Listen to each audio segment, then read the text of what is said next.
एक महिला ही महिला को पीछे खींचती है। मेरे आसपास कुछ लोग ऐसे हैं जो चाहते नहीं है कि मैं इतना बढ़ूं या मैं काम करूं। कार की गलती है या समाधान की गलती है? गलती आखिर किसकी?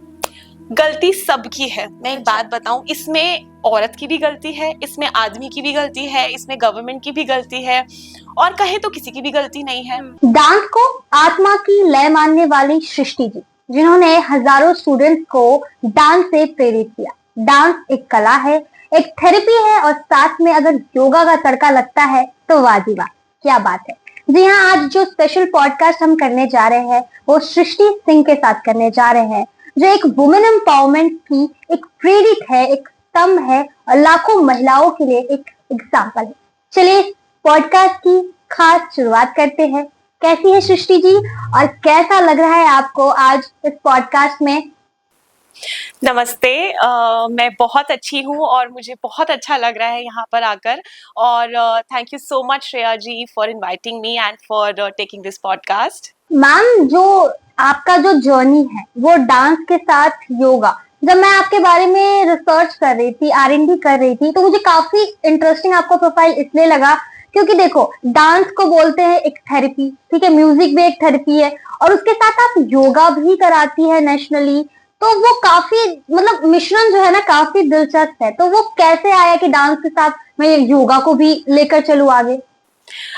तो श्रेया, मुझे ऐसा लगता है और इवन ऐसा है कि जो डांस में आपको एक होल्ड चाहिए, आपको जब हम संगीत में आते हैं या हम नृत्य में आते हैं, तो आपको लाइफ में एक डिसिप्लिन की बहुत जरूरत है। इवन एक हर आर्टिस्ट को अपने लाइफ में एक डिसिप्लिन की जरूरत है, and to have that discipline and to control over your mind, उसमें हमारा योग हेल्प करता है।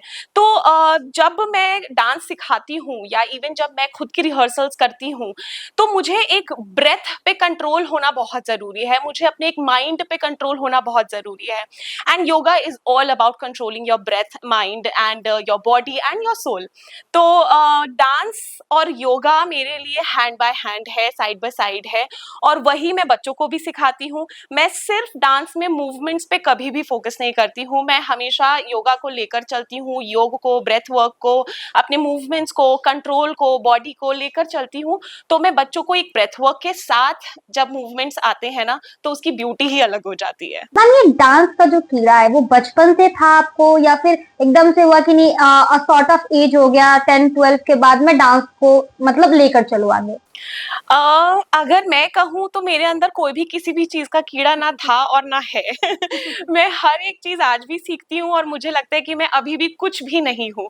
लेकिन जैसे 3 साल की थी, 4 साल की थी, तो मम्मी को ऐसा लगा कि मैं बहुत हाइपर एक्टिव चाइल्ड हूँ, और ना वो मुझे हॉबी क्लासेस में डाल देते थे कि मेरी एनर्जी कहीं पर यूज हो, मेरी मोटर स्किल्स और रिफाइंड रहे।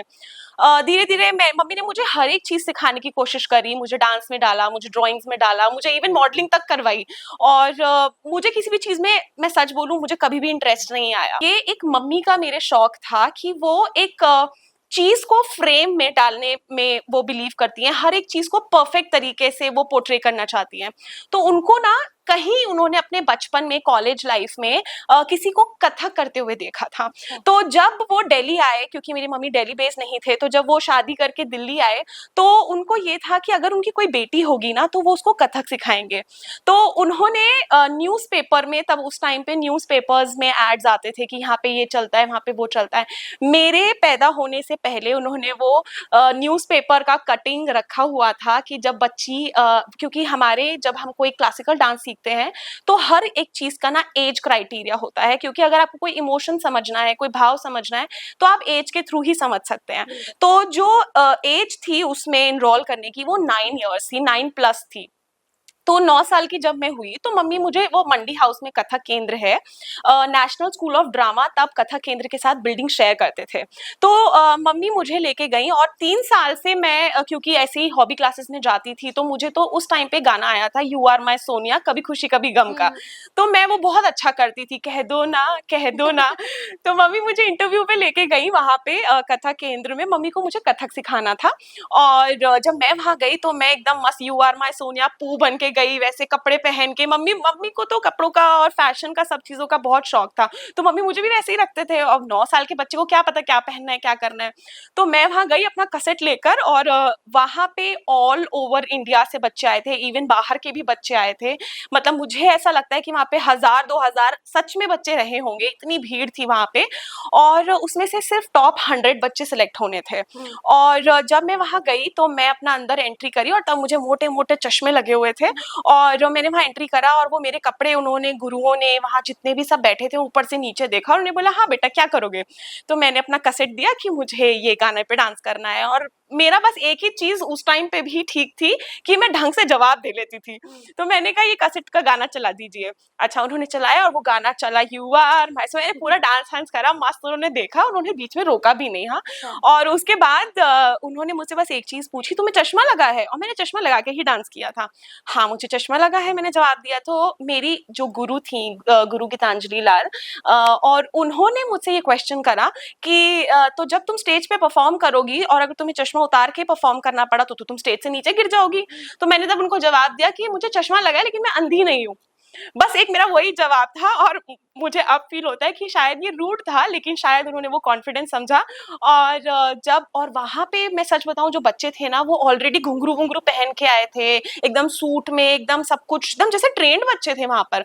और मेरे लिए वो माहौल भी नया था और मुझे तो कोई फ़र्क ही नहीं पड़ रहा था, अच्छा ऐसे है, ओह! कुछ होगा टाइप्स करके।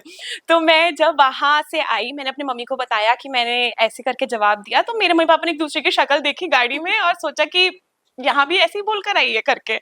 तो ऐसे ही जस्ट बाय चांस मम्मी ने फ़ोन कर लिया 1 हफ्ते के बाद केंद्र में कि सृष्टि सिंह हमने इंटरव्यू दिया था, क्या बच्चे का सिलेक्शन हुआ है? ऐसे ही जस्ट बाय चांस, जबकि उनको कोई होप नहीं थी कि इतने रूड बच्चे को कोई तालीम देगा भी। तो उन्होंने बोला हाँ, उसका सिलेक्शन हो गया है। मम्मी ने मुझे बताया कि तुम्हारा सिलेक्शन हो गया। मुझे कोई ऐसी एक्साइटमेंट नहीं थी क्योंकि मुझे पता ही नहीं था भैया होता क्या है। मुझे तो मम्मी डाल रही थी, मुझे तो जानना था। और जब मेरा सिलेक्शन हुआ मम्मी तो बहुत खुश हुए, सब कुछ ठीक है। अच्छा उसके बाद वो मेरे टाइमिंग जो थी ना वो क्लास की थी 4 से 5, 4 पीएम टू 5 पीएम और मैं स्कूल से आती थी 3 बजे, बस से आती थी। और मम्मी अपना लंच वंच मेरा पैक रखते थे, सब कुछ चीज़ें रखते थे और उन्होंने मुझे फटाफट तैयार करते थे और मुझे खींच-खाच के तब हमारे पास कोई गाड़ी-वाड़ी ड्राइवर एज़ सच नहीं था, एक ही गाड़ी थी, वो पापा ऑफ़िस लेके जाते थे। तो मम्मी का ये स्ट्रगल था, मेरा कोई स्ट्रगल नहीं था। मेरा सिर्फ़ स्ट्रगल इतना था कि मुझे सोने को नहीं मिलता था। मम्मी का बाकी सारा स्ट्रगल था कि वो मुझे खींच के लेके जाते थे और बस स्टॉप तक, फिर हम डीटीसी बस में बैठते थे और मैं 1 घंटा सोती थी और सोते-सोते मम्मी खाना खिलाती थी। मैं 4 से 5 क्लास लेती थी और फिर मम्मी आती थी, फिर हम बस से आते थे खींच-खाच के, फिर मैं अपना होमवर्क करती थी और मैं सो जाती थी और मुझे किसी चीज़ की कोई इम्पोर्टेंस नहीं पता थी। धीरे-धीरे जैसे-जैसे 1 साल बीता, 2 साल बीता और मुझे बिल्कुल कोई इंटरेस्ट डेवलप ही नहीं हो रहा था कि मुझे करना है। और इतनी स्ट्रिक्टनेस मेरी गुरु इतनी स्ट्रिक्ट थी और मुझे ना इंटरेस्ट बल्कि और लूज़ हो रहा था। जो आजकल के बच्चों के साथ भी होता है ना, किसी ने डाँट दिया तो आपको नहीं जाना, तो मुझे भी कोई डाँट देता था तो मुझे नहीं जाना, मुझे अच्छा नहीं लग रहा, मुझे तो यू आर माय सोनिया वाले गाने अच्छे लगते हैं, मैं कहाँ तत्कार और ये सब सीखूँगी। लेकिन वो एक मम्मी का स्ट्रगल था, वो एक मम्मी की एक कहते हैं ना एक दृढ़ निश्चय था कि उनको वो करवाना है और इसको तो एक ढंग से फ्रेमिंग में डालना ही है। अच्छा 2 साल के बाद क्योंकि मेरे गुरु मुझे इतना डाँटते थे, 2 साल के बाद मुझे जाके कहीं इंटरेस्ट डेवलप हुआ। उसके बाद 3 साल के बाद मुझे ये था कि ये फ़ॉर्म भी सीखूँगी एक शर्त पर, जब आप मुझे जैज़ सीखने देंगी। तो तब मम्मी ने मुझे डांस वर्क्स में जैज़ डाला। तो वहाँ पे एस्ट्रे लोबो के अंडर मैंने काम करा और विदिन अ मंथ मुझे वहाँ पे उन्होंने एज़ अ इंस्ट्रक्टर रख लिया विदिन अ मंथ। और मेरा एक चैलेंज ये था क्योंकि जब एक क्लासिकल डांसर एक वेस्टर्न फॉर्म में आता है तो उसके जो बॉडी लैंग्वेज होता है, उसके जो हाथ के मूवमेंट्स होते हैं वो बहुत अलग होते हैं। लेकिन क्योंकि मेरा इंटरेस्ट ज़्यादा वेस्टर्न डांस में था तो बड़ी जल्दी मैंने चीज़ें अडैप्ट कर ली। मुझे डांस वर्क्स में जाके ये समझ में आया कि मुझे डांस अच्छा लगता है। मुझे 3 साल तक ये नहीं पता था कि मुझे डांस अच्छा लगता है। मतलब मुझे ये समझने में और जानने में ही 3 साल लग गए कि मुझे डांस अच्छा लगता है। तब मैंने दोनों चीज़ें सीखी, ढंग से सीखी और पूरे 12 टू 15 इयर्स की मेरी ट्रेनिंग रही है और मैंने मेहर मलिक के साथ भी काम करा है, तो मैंने बेली डांस भी की भी ट्रेनिंग ली है, हिप हॉप की ट्रेनिंग भी ली है, जैज़ की भी ली है, कथक तो रहा ही है मेरा फॉर्टे। तो इस तरीके से मेरा इंटरेस्ट डेवलप होता गया और मुझे ऐसा लगता है कि आज मैं थोड़ा बहुत कुछ कर रही हूँ, तो मम्मी के स्ट्रगल और मेरी गुरुजी की डाँट की वजह से कर रही हूँ। किसको पता था कि वो चुलबुली जो पू है, जो ये डांस करना चाहती थी, वो आज 15 साल 16 साल की जर्नी भी कंप्लीट करेगी। क्लासिकल हो, वेस्टर्न हो, सारे जो डांस के फॉर्म्स होते हैं वो सीखेगी। मैम, फोक और क्लासिकल ये आपका फुटवेयर है, मतलब आपका ये मेन कोर्स है। उसके बाद जैसे कि आपने बताया कि आपका मेन जो चीजें थी सीखने का वो वेस्टर्न था, ठीक है, हिप हॉप वगैरह। तो मतलब थोड़ा तो प्रॉब्लम, क्योंकि आजकल देखिए सोशल मीडिया इतना प्रभावी हो गया है कि कोई भी गाना लगा दो, कोई भी लगा दो, सब नाचने लगते हैं, सब ही डांसर है, क्योंकि डांस एक थेरेपी भी है बोला जाता है। तो मतलब थोड़ा तो आपको भी प्रॉब्लम आया ही होगा, थोड़ा सा।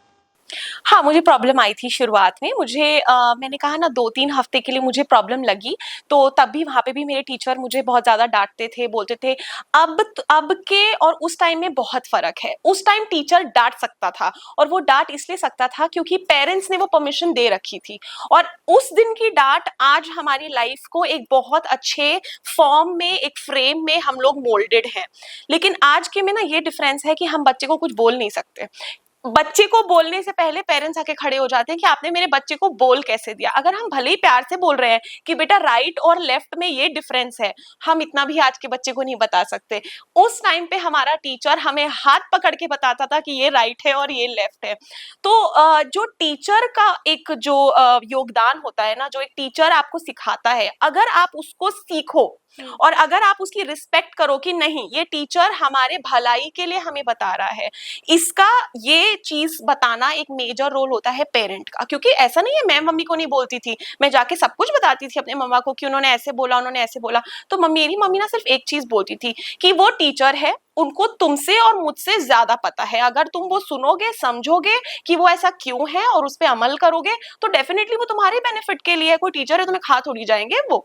तो ये चीज मुझे हमेशा दिमाग में रहती थी कि अगर टीचर ये चीज बोल रहे हैं, भले ही उनकी टोन तेज है, भले ही वो रूड है, अभी तो हम रूड होते ही नहीं है, बच्चों के साथ हम कुछ बोल ही नहीं सकते। उस टाइम तो मेरे गुरु मुझे ऐसे ऐसे बोल देते थे कि तू तो किसी लायक ही नहीं है, तू तो नृत्य छोड़ दे, तू तो मतलब जब कथक के जब टीचर डांटते हैं ना, वो ऐसा डांटते हैं, जब एक आर्टिस्ट आपको डांटना शुरू होता है ना, तो वो ऐसा डांटता है।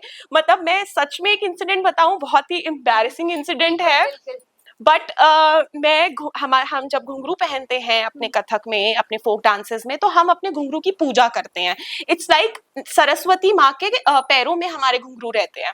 तो हमारे घुंघरू को इतना पाक मानते हैं कि हम उसको पहन के चप्पल नहीं पहन सकते, हम अपने घुंघरू पहन के वॉशरूम नहीं जा सकते, हम अपने घुंघरू अगर हमारा लोअर जो हमने 2 दिन से पहना हुआ है उसके साथ हम अपने घुंघरू नहीं पहन सकते। तो हम अपने घुंघरुओं को पूजते हैं।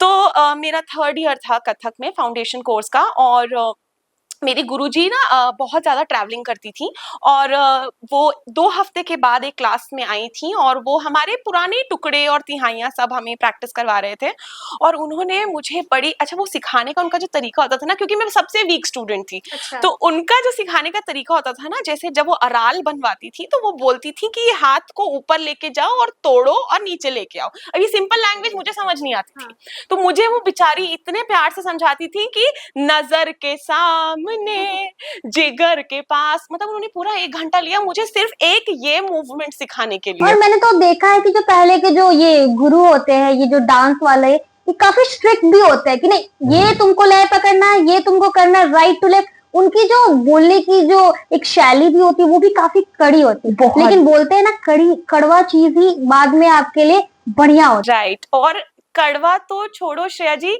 इतना ज्यादा स्ट्रिक्टनेस, मैं आपको वही बता रही हूँ, एम्बैरेसिंग मोमेंट है वो कि मैं अपने बच्चों से भी ये चीज शेयर करती हूँ कि उन्होंने मुझे डांटा इतनी जोर से। मैं ना सबसे पीछे खड़ी होती थी और मेरी हाइट भी छोटी थी, तो मैं छुप के खड़ी होती थी कि आज गुरुजी आई हुई है तो मुझे उनके सामने नहीं जाना है क्योंकि मुझे तो आता ही नहीं है। तो उन्होंने मुझे बड़ी जोर से डांटा, सृष्टि, इतनी जोर की उन्होंने चीखा कि मैं कांप गई और मेरी टॉयलेट निकल गई वहीं पर।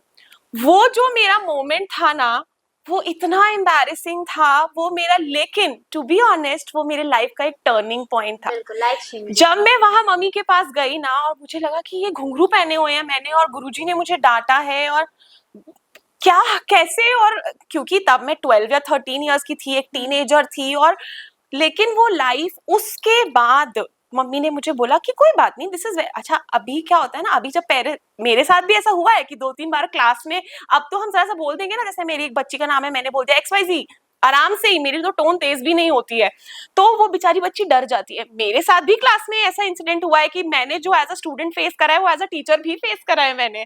तो मैंने वो अपनी मम्मी से और अपने गुरु से सीखा कि उस सिचुएशन को हैंडल कैसे किया जाए, क्योंकि अगर वो टीचर उसको ढंग से हैंडल ना करती या मेरी माँ उसको ढंग से हैंडल ना करती तो शायद आज वो इंसिडेंट ना मेरे लाइफ का एक ट्रॉमेटिक इंसिडेंट होता।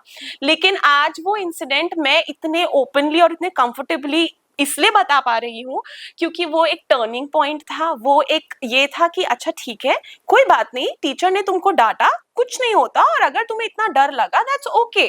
इसका मतलब है कि तुम्हें आगे बढ़ना है, तुम्हें सीखना है और उस टीचर को उतने ही आदर के साथ फेस करना है। मैंने 2 दिन की छुट्टी करी और वो 2 दिन एक टीनेजर के दिमाग में क्या कुछ नहीं चलता है, वो 2 दिन के बाद जब तीसरे दिन मैंने अपने गुरुजी को फेस करा है ना, वो एक अलग ही सृष्टि थी, एक कॉन्फिडेंस ही अलग था। तो आपके क्वेश्चन पर आते हुए, जब वेस्टर्न और क्लासिकल को जब मैं दोनों को बैलेंस करती हूँ ना, तो मैं एक ही चीज का ध्यान रखती हूँ, आज भी और तब भी रखती थी, कि ये एक कला है।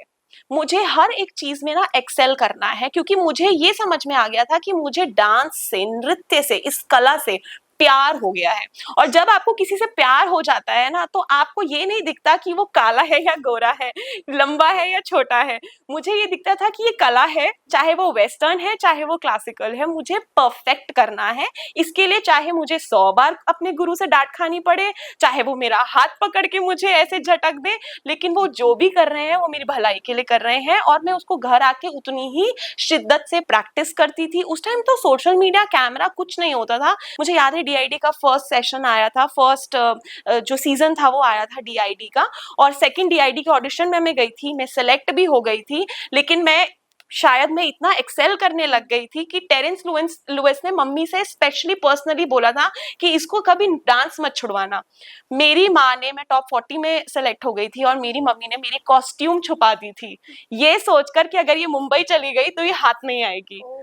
उस टाइम तो मुझे बहुत बुरा लगा था कि ऐसा क्यों किया मम्मी ने, लेकिन आज मुझे ये फील होता है कि अच्छा किया मम्मी ने, क्योंकि अगर मेरी एजुकेशन रह जाती, अगर मेरी उस टाइम सीख रुक जाती, तो आज मैं जो हूँ और जो मैं वैल्यूज अपने स्टूडेंट्स को दे पाती हूँ, शायद मैं वो नहीं दे पाती, मैं भी उस भीड़ में जाकर खो जाती। क्योंकि आज हम किसको जानते हैं? हम शायद किसी को नहीं जानते हैं, 1-2 लोग हैं जो दिखते हैं, लेकिन जो कला है ना वो आपके अंदर रह जाती है, जो सीख है ना वो आपके अंदर रह जाती है। तो मुझे ऐसा लगता है कि social media is nothing but जो आपकी रियल और ट्रू लर्निंग है ना, वो सिर्फ आप और आपकी कला ही समझ सकती है। सृष्टि जी, आपको इस सृष्टि में लाने वाली आपकी जो मम्मी है, इतने सारे जो हमने बातचीत की उससे ये तो पता चल गया कि आपका जो एक बैक सपोर्ट होता है वो एक मदर का, वो काफी बेमिसाल है आपकी जर्नी में।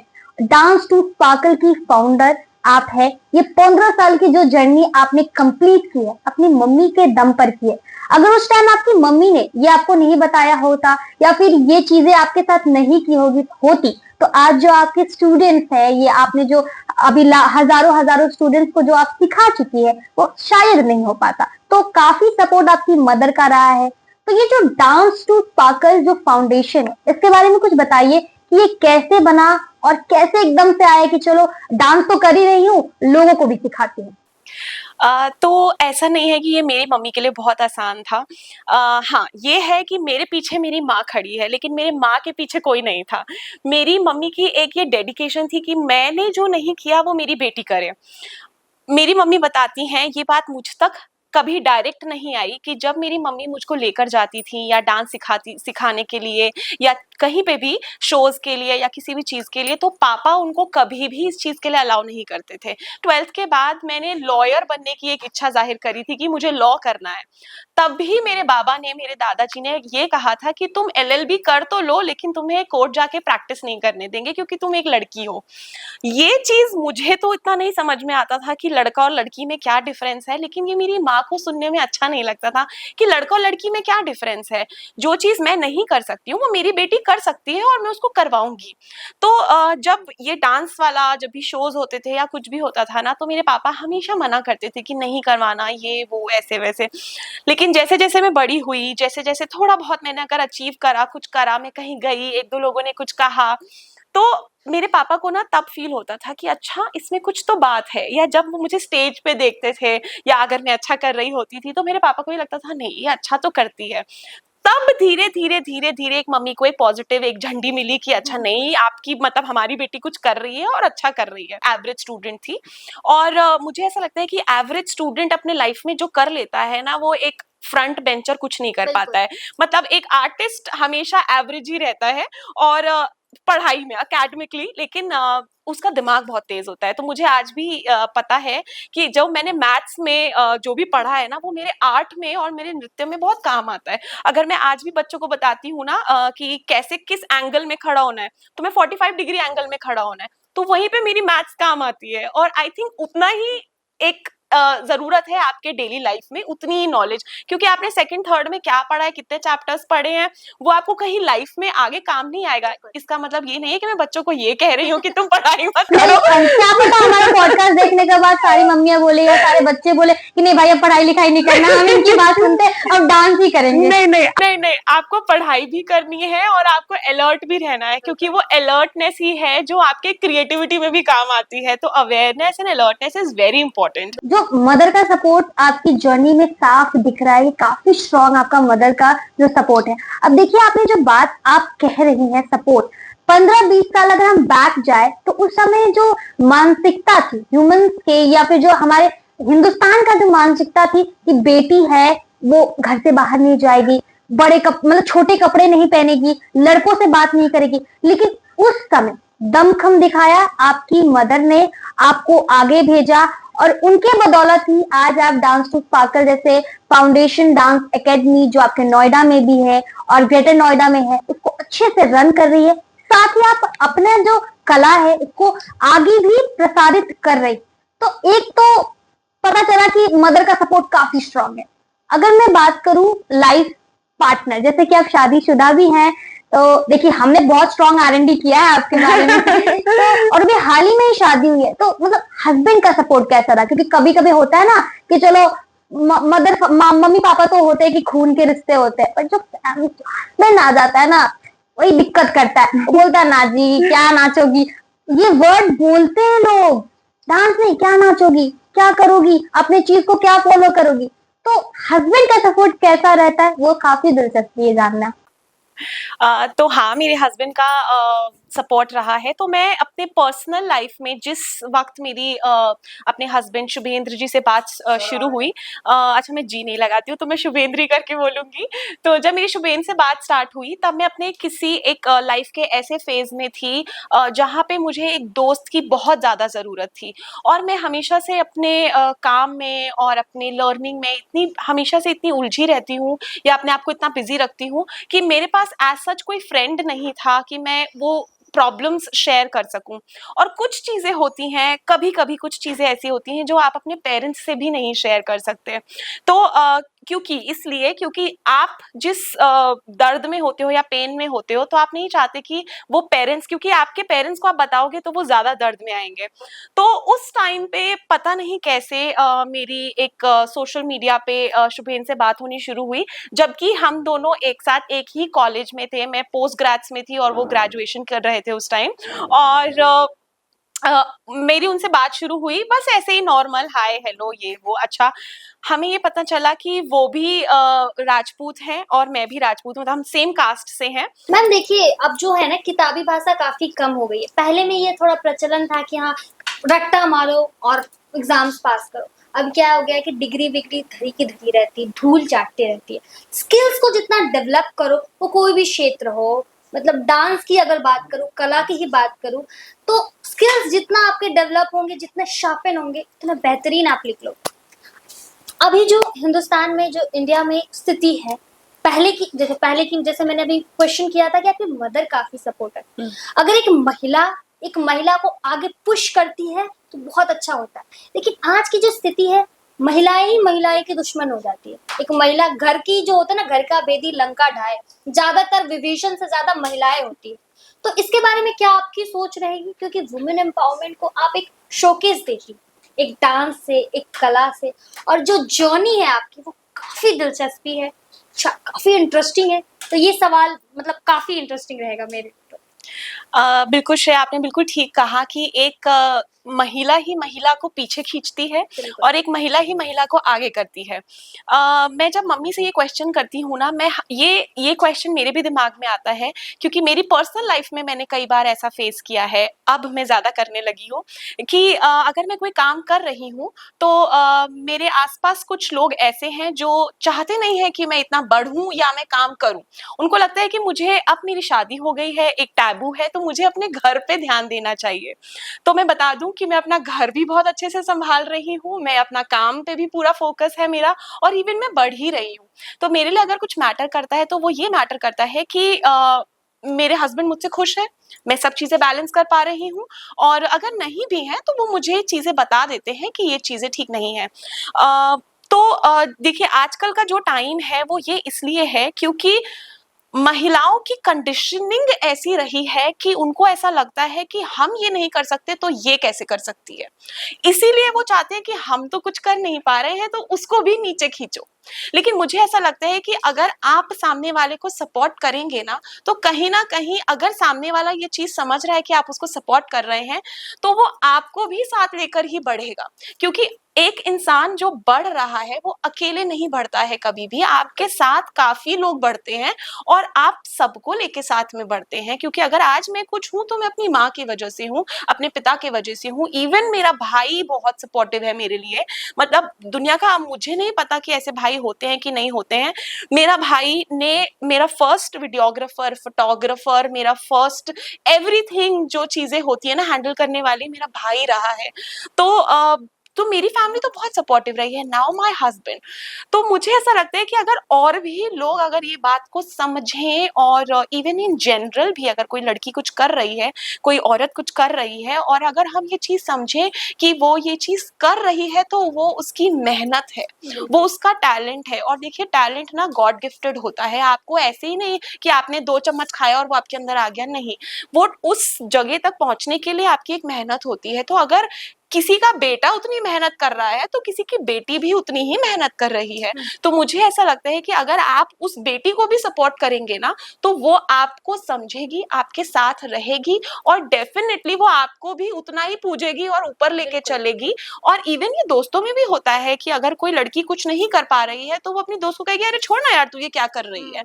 तो मुझे ऐसा लगता है कि नहीं, अगर आप देखिए, एक आदमी वो चीजें नहीं समझ सकता जो एक फीमेल को समझ सकती है।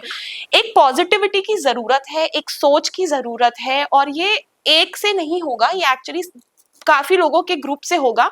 तो बस समझने की ये जरूरत है कि अगर आप नहीं कर पाए हैं कोई चीज, तो आप सामने वाले को एटलीस्ट सपोर्ट करें। डेफिनेटली सामने वाला आपको साथ लेकर ही चलेगा साथ में। तो बस इतना ही है कि ये तो देखिए धीरे धीरे बदलाव आएगा, आ रहा है। क्योंकि अगर कल को मेरी बेटी होगी, जैसे मेरी माँ ने मुझे सपोर्ट किया, तो कल को अगर मेरी बेटी होगी, मैं अपनी बेटी को सपोर्ट करूंगी। और मेरी पूरी यही कोशिश रहेगी कि हमारी 3 जनरेशन, जैसे मम्मी, मैं, मेरी बेटी, तो हम आगे बढ़े। तो धीरे धीरे ग्रुप होगा। और देखिए, लाइक वाइज लोग ना हमेशा मिलते हैं। अगर आज मैं आपसे मिली हूँ तो वो यही है क्योंकि वो डेस्टिनी थी। अगर आप इतने टैलेंटेड हैं श्रेया, अगर आपको लगा कि मेरे अंदर ये कैलिबर है, हम मिले, तो डेफिनेटली हम आगे ही बढ़ रहे हैं, कोई पॉजिटिविटी ही आ रही है। मुझे ऐसा कभी भी नहीं लगेगा कि श्रेया ने कोई चीज मेरे लिए खराब सोची या सृष्टि ने श्रेया के लिए कोई चीज, क्योंकि हम एक दूसरे को समझ सकते हैं। आप भी एक आर्टिस्ट हैं, मैं भी एक आर्टिस्ट हूँ। और अगर जब ऐसे ही लोग मिलते हैं ना, लाइकवाइज लोग, तो ही एक पॉजिटिव चेंज आता है। बिल्कुल, गर्मजोशी के साथ ये होता ना, स्पार्कल हो गया, Exactly. मैजिक हो गया। महिलाएं आज के दौर में सशक्त है। अगर सशक्त नहीं होती तो सृष्टि नहीं होती इस सृष्टि में। तो लेकिन तब भी आप देखिए, रेप केसेस, एसिड अटैक्स जो महिलाओं के साथ पीड़िता होते आ रही, तो इसका जो मेन कोर है, क्या महिलाओं की गलती है या फिर हमारे सरकार की गलती है या समाधान की गलती है? गलती आखिर किसकी? गलती सबकी है। मैं एक बात बताऊं, इसमें औरत की भी गलती है, इसमें आदमी की भी गलती है, इसमें गवर्नमेंट की भी गलती है, और कहे तो किसी की भी गलती नहीं है। जब आप कोई गलती करते हैं और आपको पता है कि आगे उसकी कोई सजा नहीं है, तो वो आप गलती बार बार करेंगे, बिल्कुल क्योंकि अगर आपको ये बात पता है कि ये गलत चीज गलत है, तो आप वो नहीं करेंगे। और ये गलत की शुरुआत ना बहुत पहले से शुरू हो जाती है। जैसे मैं एक एग्जांपल देती हूँ कि अगर घर में लड़का है और लड़की है, दो बच्चे हैं। अगर उस लड़की ने कहा कि मम्मी आज मेरे फ्रेंड का बर्थडे है और आज मैं बाहर जाना चाहती हूँ और मैं 10 बजे तक घर आऊंगी, तो माँ कहेगी या पापा कहेंगे कि नहीं बेटा 10 बज रहे हैं, 10 बजे लेट हो जाता है, तुम सेफ नहीं हो बाहर, ये वो। और वहीं अगर बेटे ने कहा कि मैं 10 बजे, अरे 10 बजे क्या यार, तू 1 बजे आ आराम से। मतलब स्टार्टिंग से ही प्रॉब्लम है। एग्जैक्टली, क्योंकि लड़का 1 बजे निकल सकता है और उसे क्वेश्चन नहीं किया जाएगा, और अगर लड़की 10 बजे तो उसे 10 क्वेश्चन किए जाएंगे। और बात कहाँ हो गई, वही लड़का जो 1 बजे बाहर घूम रहा है, वही लड़का लड़की को प्रॉब्लम करेगा जो 10 बजे के बाहर बाहर है, राइट। तो प्रॉब्लम क्या है कि अगर लड़का वो परमिशन ले रहा है तो लड़के को मना नहीं करना है, उसको ये बोलना है कि अगर तू इतनी देर बाहर है तो बेटा तेरे को वो गलत काम नहीं करना है, राइट। और अगर किसी से कोई गलती हो जाए तो उस गलती की ना इक्वल पनिशमेंट होनी चाहिए। यहाँ पे कोई जेंडर बायसनेस नहीं है, क्योंकि अगर लड़की ने वही गलती बचपन में करी होती है, देखिए मैं इतने बड़ी गलती की बात नहीं कर रही हूँ, बड़ी गलती तब होती है जब छोटी गलतियां होनी शुरू होती हैं। छोटी छोटी से ही पहाड़ बनता है। एग्जैक्टली, तो अगर आपने उस छोटी गलती पे रोक लगा दी ना, तो वो बड़ी गलती कभी होगी ही नहीं। और देखिए मैं अपने इंडिया से बहुत प्यार करती हूँ, मैं हिंदुस्तानी लड़की हूँ, और लेकिन मुझे ऐसा लगता है कि हमारे इंडिया में ना किसी भी सजा की, किसी भी गलती की ना कोई बहुत बड़ी सजा नहीं है। मतलब अगर आप चोरी कर रहे हैं तो ठीक है, कोई बात नहीं। इवन मैं कहती हूँ रेप केसेस में भी इंसान 3 महीने के बाद बेल में बाहर आ जाता है। मतलब ये कैसे हो सकता है कि आप बेल पे बाहर आ गए हैं इतनी बड़ी गलती करके? पहली बात है कि गलती हुई ही कैसे, और दूसरी बात की इतनी छोटी सजा। मुझे ऐसा लगता है कि जब मैं बाहर के देशों में जाती हूँ ना, जब मैं देखती हूँ कि इंसान रोड क्रॉस भी रेड लाइट पे और ग्रीन लाइट पे करता है, तो मुझे ऐसा लगता है कि हमारे इंडिया में तो हाथ दे दे के गाड़ी चढ़ी जाती है।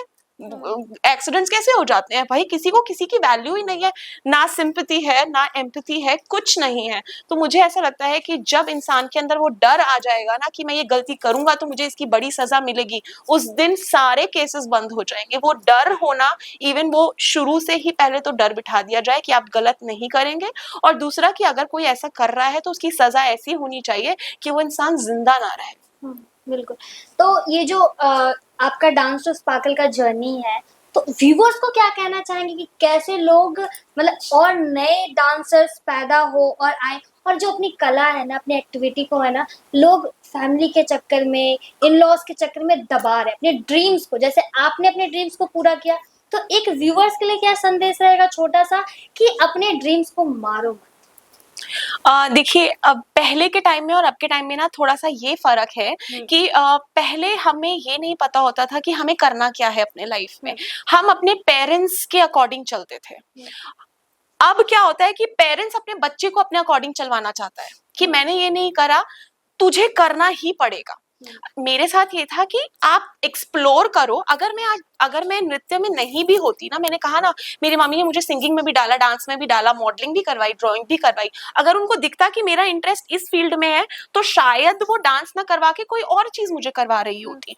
तो मैं ये आज के पेरेंट्स से, इवन मैं बच्चों से भी अगर ये समझ पाए मेरे बच्चे, तो मैं ये कहना चाहूंगी कि आपको पहले ये फिगर आउट करना है कि आपका इंटरेस्ट किस चीज में है।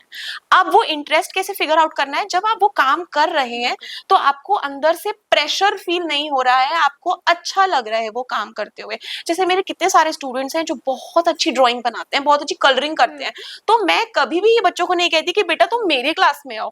मैं कहती हूँ यार तू इसको परस्यू कर ना, तू इतनी अच्छी पेंटिंग करती है, तू ये क्या कर रही है। मतलब मुझे ऐसा लगता है कि एक ट्रू आर्टिस्ट, एक ट्रू ह्यूमन बीइंग वही है जो सामने वाले को ये कह रहा है कि तू वो कर तुझे जो अच्छा लगता है।